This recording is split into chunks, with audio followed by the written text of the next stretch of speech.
Jangan lupa baca surah Al-Mulk. Tabarakalladzi biyadihil mulk. Bacalah setiap malam sampai kita bertemu dengan Allah Subhanahu wa taala, sebab Nabi memang nak surah Al-Mulk berada dalam dada-dada kita masing-masing. Sebab surah Al-Mulk boleh menyelamatkan kita dalam kubur kita satu masa nanti. Saya nak tanya tuan-tuan yang 190 orang berada dengan saya pada malam ni, siapa agak-agaknya isteri kita ke, suami kita ke, anak menantu kita ke, yang sudi nak teman kita, bukan dalam kubur, duduk atas kubur, teman kita waktu kita mati nanti? Ada tak tuan sekalian?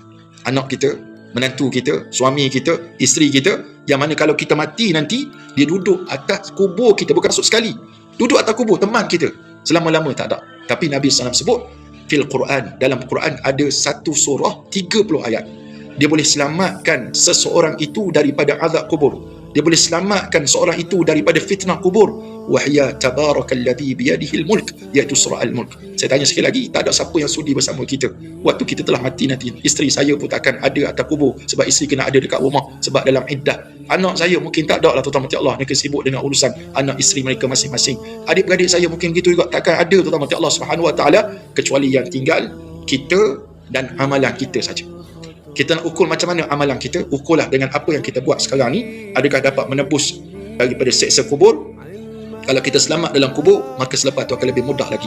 Tapi kalau dalam kubur kita dah mangkau, kata orang Perak, teruk dah kita dalam kubur, apatah lagi kalau kita bertemu dengan Allah Subhanahu wa taala pada hari yang tidak ada sebarang manfaat harta benda dan anak pinak, kecuali yang bertemu dengan Allah dengan hati yang sejahtera, dengan amalan yang kukuh dan banyak untuk kita menebus redha Allah Jalla fil Ula.